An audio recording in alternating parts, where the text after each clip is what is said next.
Texto C. Cthulhu, o Tulu, como algunos lo llaman, hizo su primera aparición oficial en el relato La llamada de Tulu, escrito por Lovecraft en 1926, publicado en 1928 en la revista Weird Tales. Cuenta la historia de un fenómeno curioso. Al parecer, ciertos artistas y escultores comienzan a soñar con paisajes extraños y un misterioso y malvado dios llamado Tulu. Lovecraft no reveló mucho acerca de Tulu en esa primera historia. Escribió que Tulu había gobernado una vez la Tierra y que un día lo haría de nuevo. El narrador describe que Tulu estaba atrapado en una ciudad de piedra bajo el océano, debido a un gran terremoto. Aunque Tulu no despertó, él era capaz de contactar con las mentes de personas particularmente creativas o dementes. Al final de la historia, una nueva tormenta vuelve a hundir la ciudad en el océano y Tulu desaparece una vez más. Encontramos como personaje central pues a Tulu, que se encontraba bajo el océano y solamente se podía comunicar con los dementes o con los creativos mediante una suerte de telepatía. De esa forma hacía contacto con la corteza terrestre. Y la pregunta de extrapolación pasa justamente por esa característica o por esa situación. Dice así: si el dios Tulu no hubiera podido contactar con las personas creativas o dementes, posiblemente, en ese caso, hubiera carecido él de algún tipo de contacto con la superficie terrestre. Así es pues que la alternativa D es la clave correcta en esa pregunta de extrapolación. Texto D. Científicos de la NASA hallaron alrededor de una pequeña estrella un fascinante sistema de 7 planetas del tamaño de la Tierra, que representa el terreno más prometedor hasta la fecha para analizar si hay vida más allá del sistema solar. El sistema, a tan solo 40 años luz de la Tierra, incluye 7 planetas de masa similar a la de nuestro planeta. Los 6 planetas más cercanos a la estrella, probablemente rocosos, pueden tener una temperatura en la superficie de entre 0 y 100 grados, el rango en el que puede haber agua líquida, y 3 de ellos están en la llamada zona habitable, por lo que son candidatos especialmente prometedores para albergar vida. Entonces, la pregunta de extrapolación pasa por esa temperatura de entre 0 y 100 grados, y dice así: si la temperatura en la superficie de estos planetas descubiertos fuera superior a los 100 grados, obviamente que la primera consecuencia que se desprende de este viraje en esta idea es que el agua en su estado líquido no se podría encontrar en esos planetas. Y si no hay agua, consecuentemente no hay vida. Comencemos a analizar alternativa por alternativa. A. Ningún planeta del sistema solar podría albergar vida extraterrestre. Esta consecuencia es totalmente incoherente con la premisa, porque no se trata de los planetas del sistema solar, la pregunta. B. La estrella contigua a los 7 planetas hallados albergue vida inteligente. No podemos aventurarnos por esta respuesta, porque simplemente no habría agua líquida en esos planetas, y si no hay agua, pues no hay vida. C. La NASA descarte la posibilidad de descubrir vida en otros sistemas solares. No podemos optar por esta alternativa debido a que no porque no se encuentre agua o vida en aquellas regiones, en aquellos 6 planetas o 7 planetas, la NASA vaya a tirar al tacho el proyecto de encontrar vida en otros planetas o en otros lugares del espacio. D. Las probabilidades de vida extraterrestre similar a la nuestra sean remotas. Remoto significa, por un lado, que algo está distante, es lejano, y por otro lado, remoto significa improbable. Y es seguro que sea improbable encontrar vida extraterrestre similar a la nuestra si la temperatura no permite que el agua se encuentre en fase líquida en aquellos planetas recientemente descubiertos. Analicemos la alternativa E antes de optar por la alternativa D, que es la que más se acerca a una respuesta coherente. E. Las naves espaciales terrícolas podrían soportar temperaturas de ese tipo, o sea, temperaturas superiores a los 100 grados, y de esta manera, pues, estudiantes, notamos que la alternativa D responde mejor al razonamiento, a la extrapolación, y esa es la clave correcta. Estudiantes, vamos a analizar el texto 1 y a continuación responderemos los problemas que nos proponen de este texto. Dice así el texto 1, América Chávez.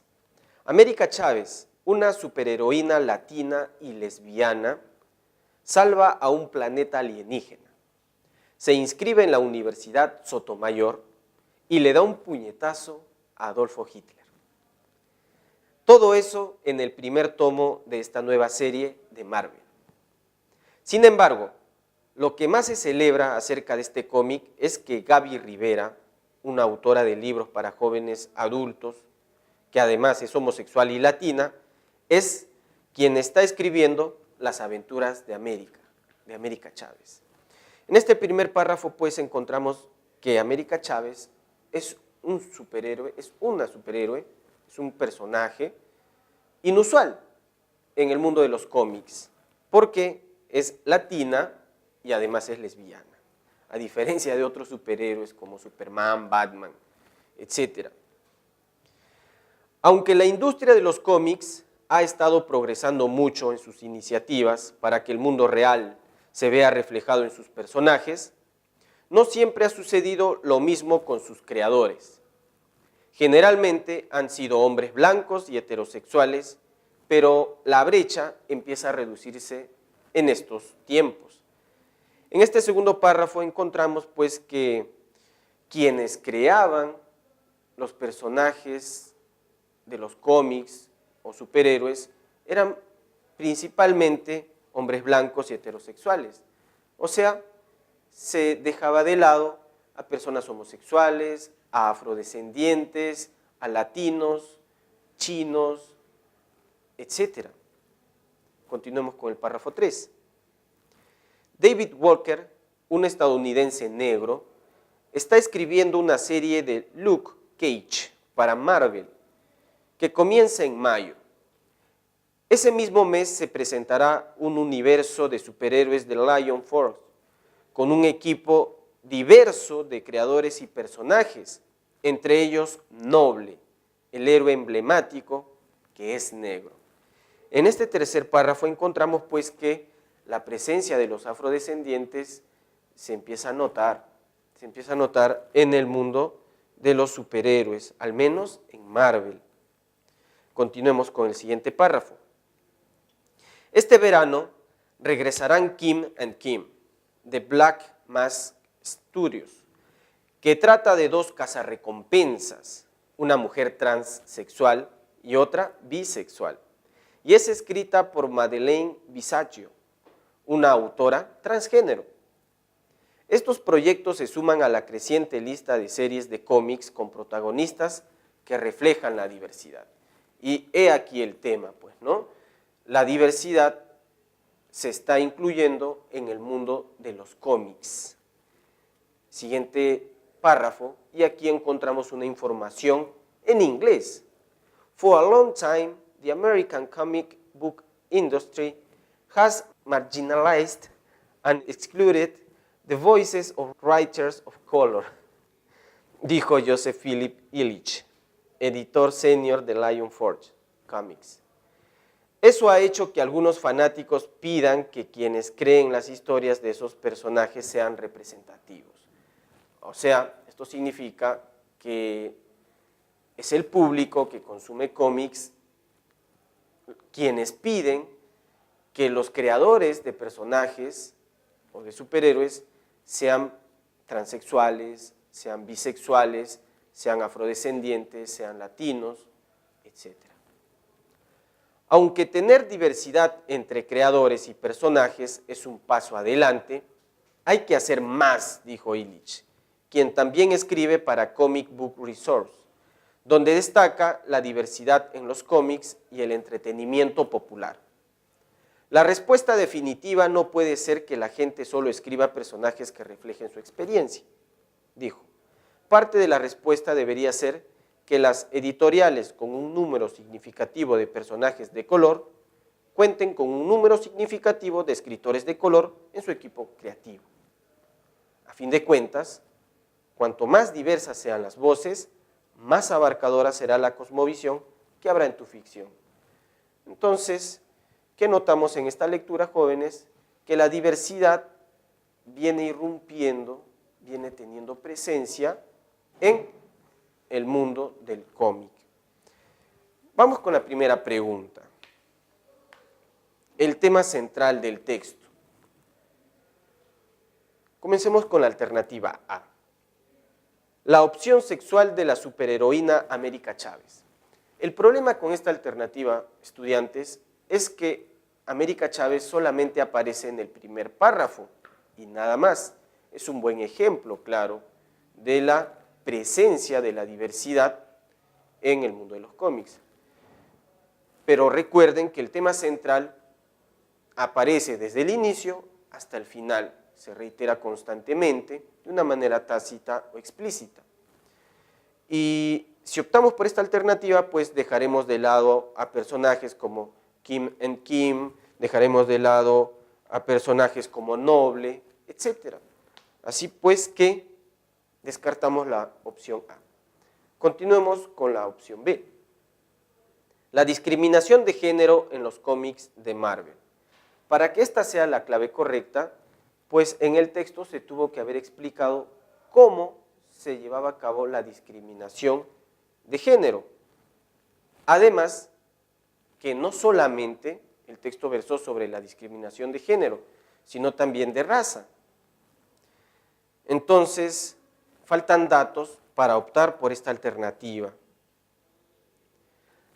Opción C. La inclusión de héroes afroamericanos en los cómics.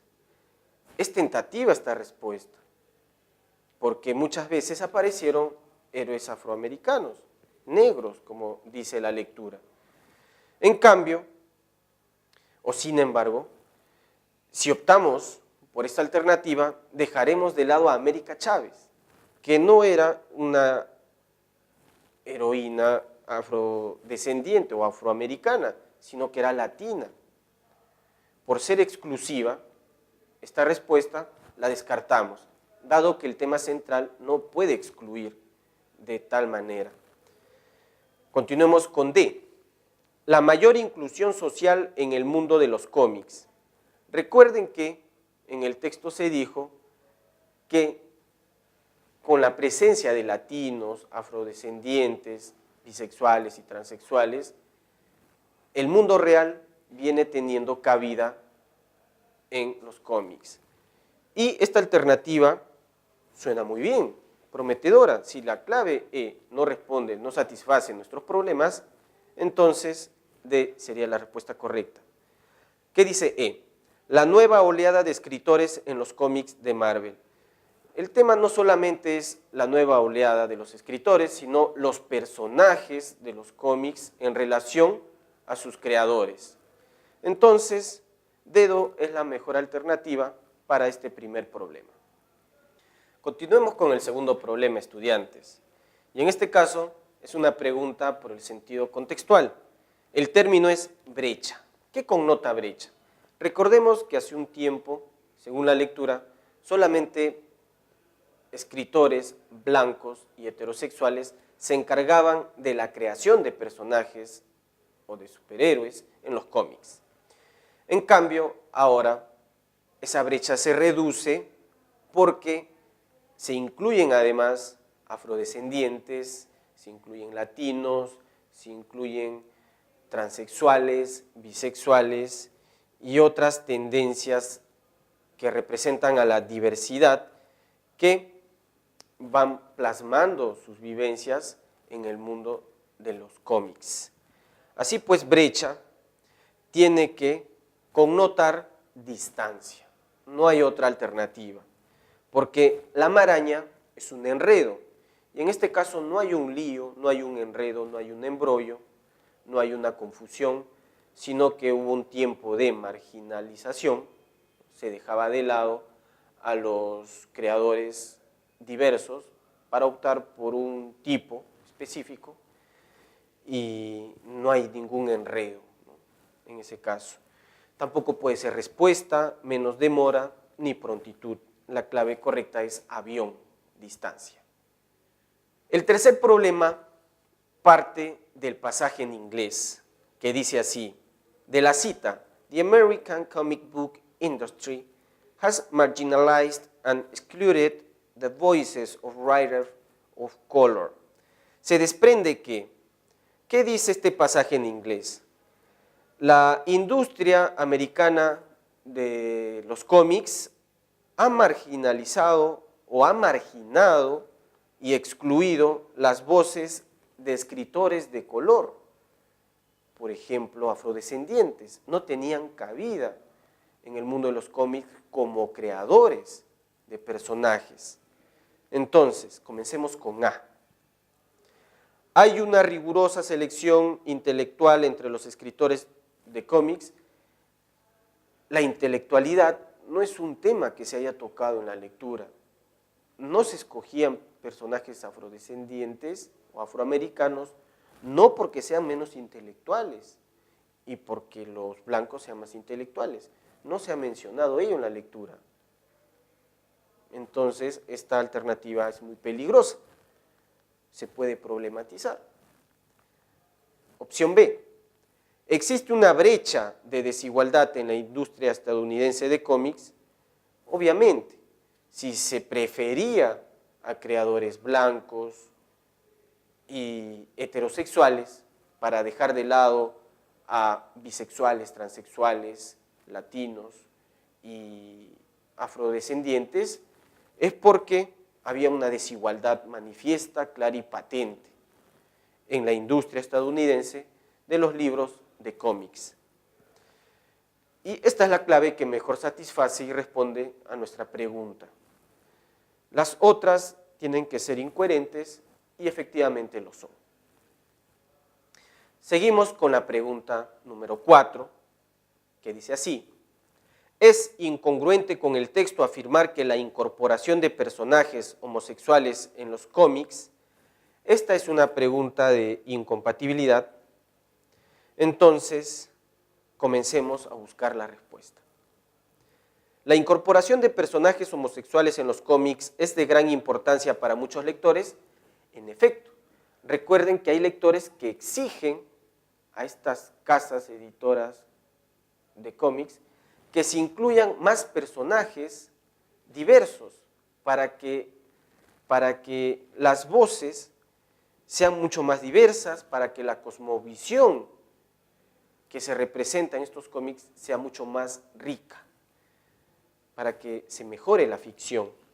Entonces sí, efectivamente hay lectores que exigen diversidad en los cómics. Eso es compatible. Opción B. Contribuye a la igualdad de oportunidades. En efecto, si se incluyen otros personajes diversos de género o de color, de esa manera no solamente pueden acceder a la creación de cómics blancos y heterosexuales, sino que hay una mayor amplitud y hay mayor igualdad para otras personas de diversas tendencias, ¿no? Mayor igualdad en las oportunidades. Es compatible la alternativa B. Opción C. Reafirma los modelos tradicionales del cómic. Esta opción está aseverando algo realmente incompatible con lo que hemos podido leer en el texto. Pues la incorporación de personajes homosexuales en los cómics contraviene a lo que venía sucediendo, a lo que estaba ocurriendo en la creación de cómics, en la que solamente se empleaban a personajes blancos y heterosexuales, que ellos creaban modelos tradicionales, personajes blancos principalmente, personajes de rasgos americanos y se dejaba de lado a los latinos, se dejaba de lado a los transexuales, se dejaba de lado a los afroamericanos. Y con esa incorporación de personajes homosexuales, pues se rompe ese esquema, se rompe ese cliché, ¿no? ese prejuicio. Y no se reafirman los modelos tradicionales del cómic. Esta es la clave correcta. Esta es la alternativa correcta, jóvenes. ¿De acuerdo? 4 casita. Y finalmente, la pregunta 5 es de extrapolación y dice así: si la demanda de cómics se redujera exponencialmente por incluir superhéroes de color, probablemente, ¿qué sucedería en ese caso? O sea, tal vez las personas estén sintiendo aversión por los personajes latinos, homosexuales, por los transexuales o afrodescendientes. ¿Qué sucedería en ese caso? ¿Qué acciones emprendería la industria de los cómics? Comencemos con A. Empresas como Marvel incrementarían sus ganancias. Esto es totalmente incompatible, falso, porque si se reduce exponencialmente la demanda de cómics, eso significa menor cantidad, menor volumen de ventas, menor ingreso. Opción B. Los héroes de color tendrían todos los roles secundarios. No necesariamente, quizás, tal vez no aparecerían en los cómics. Es una posibilidad que no aparezcan, porque las personas que consumen cómics tal vez estén rechazando a aquellos personajes. Opción C. Se retornaría al modelo de superhéroe tradicional. Es posible esta respuesta, ¿no? Se retornaría, que se vuelva a los creadores blancos, a los creadores heterosexuales, que creaban personajes blancos y heterosexuales, ¿no? a su forma, según su cosmovisión, y de esa manera pues se buscaría solucionar esta baja demanda de cómics. Analicemos las otras alternativas por ejemplo, los superhéroes de Lion Forge tendrían mayor demanda. Falso, porque esta casa editora de cómics incluye personajes diversos. Y E, se cancelaría la contratación de escritores de color. Hay que tener cuidado porque quizás todavía se mantengan pues contratados escritores de color, pero ya sea en una menor cantidad. Ojo, que la premisa sostiene que se reduce exponencialmente, no es que la gente rechaza totalmente los cómics. Todavía habría un mercado pequeño, minúsculo, tal vez ínfimo, pero existiría ese mercado y los creadores afrodescendientes o de color escribirían para ese mercado. Así es como la alternativa C mejor responde a este problema de la C.